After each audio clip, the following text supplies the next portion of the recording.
Thinking that we're going to get Craig today. Let's move on to our next presenter, David Cameron. David has worked in agronomy since 1996 and joined Farmanco in 2009 to provide support to clients in the Central Midlands region of WA. So amongst most agronomic topics, David's passionate about driving productivity of his clients' farming businesses and aiding the adoption of new technology. So David is a Farmanco principal, board member, and also helps to manage their research trials program. So today David will speak on some of the considerations that's running through his head when thinking about the coming year. So welcome, David.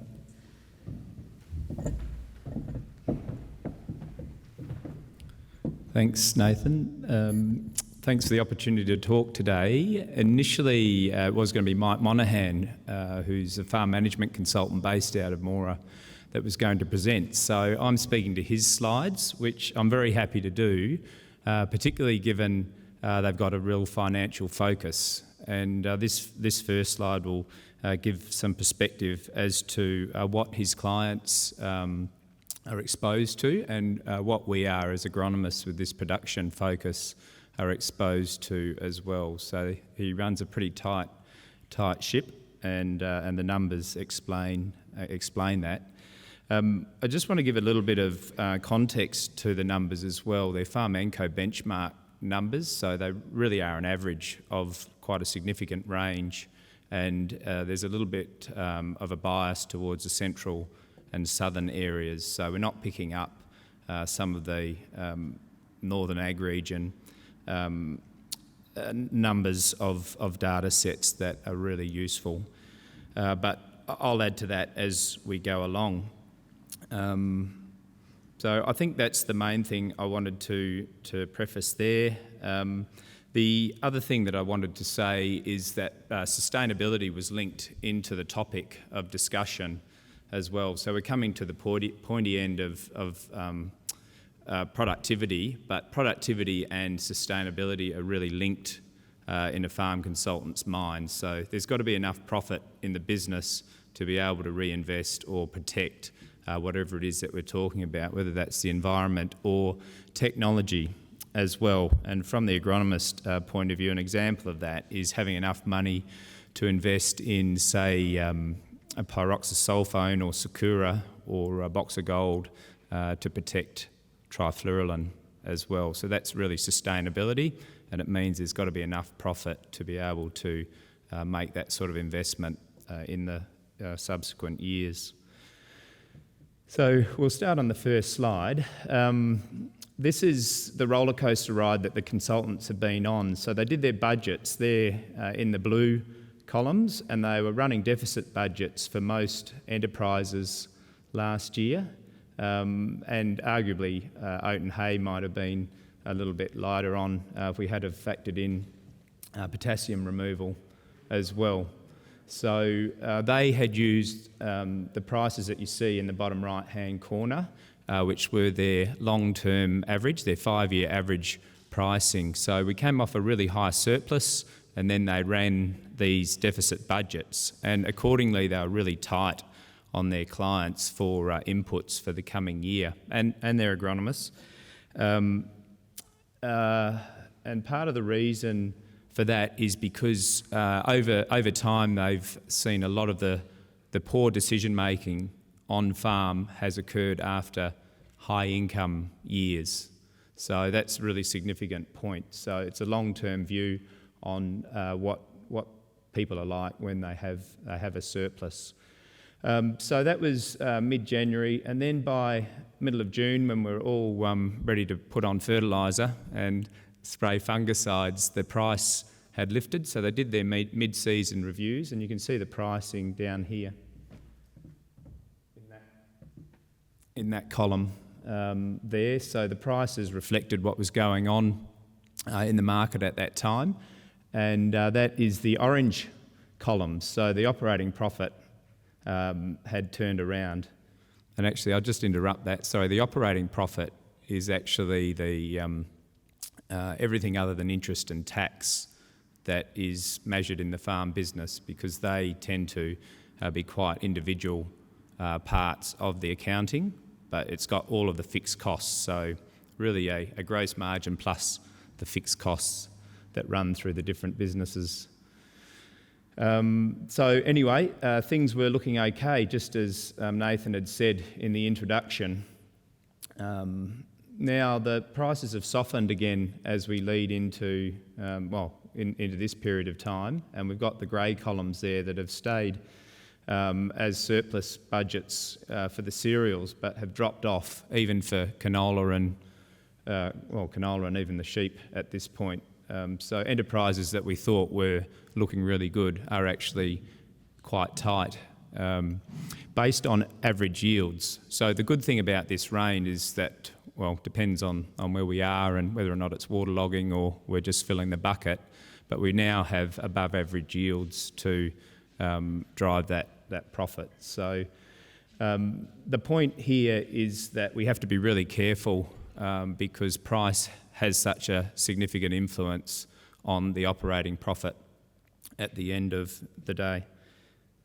The other thing to note is that the top 25% of producers here are generally averaging about $6 a tonne more on their wheat marketing, which is reflected in some of what the prices are showing there.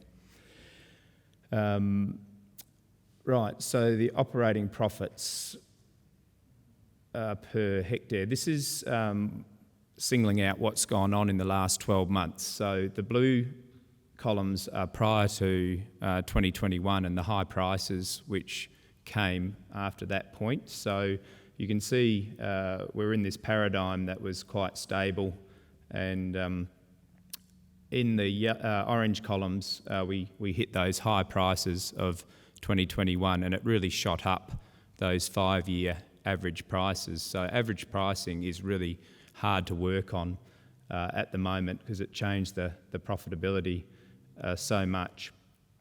That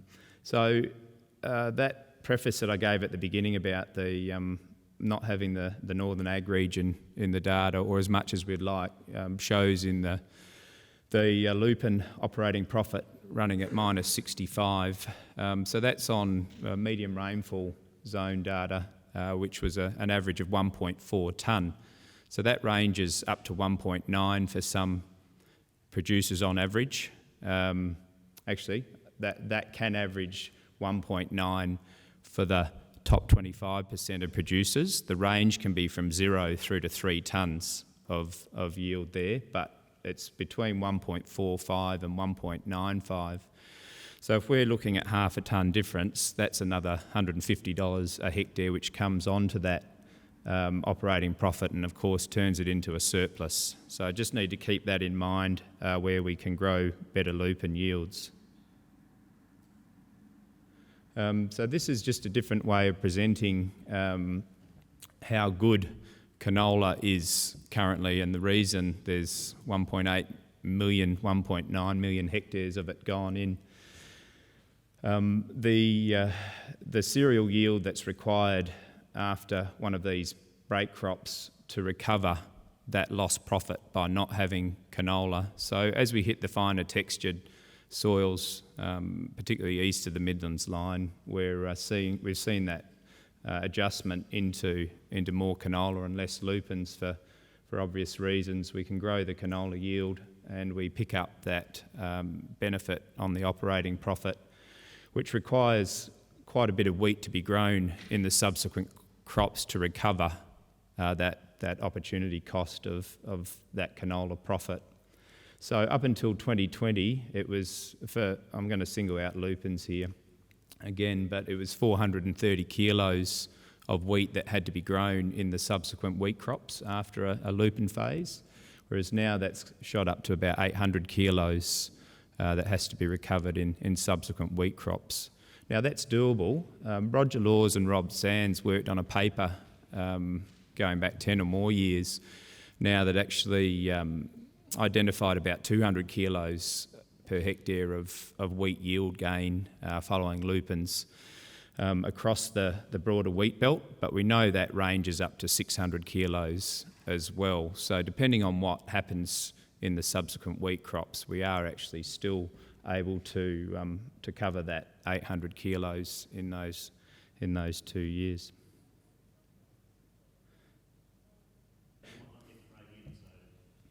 Okay, righto. So the other thing that we need to do amongst all this is optimise what we're doing, and David's talk about how the rest of the world has to do that really is quite pertinent for us. So we've got these precision agronomists that working on zones, and ultimately we're all working on zones as we spread these crop types across the landscape. But we come down to this agronomy level.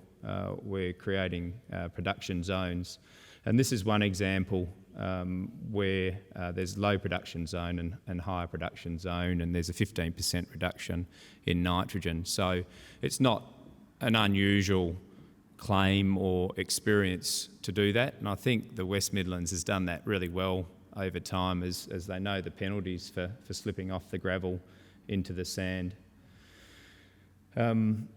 So the big benefits that are coming through in terms of this technology are going to be relating to nutrients, particularly the NP and K increasingly.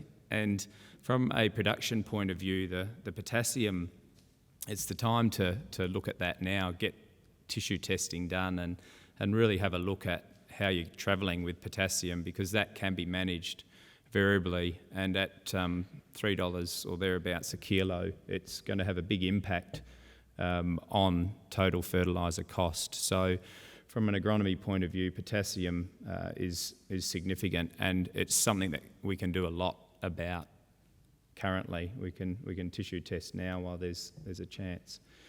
Beyond all this though is other amelioration zones and soil wetter zones, increasingly frost management zones, and different seeding rates and varieties across the landscape. So there's a lot more purposes to variable rate than just nutrition.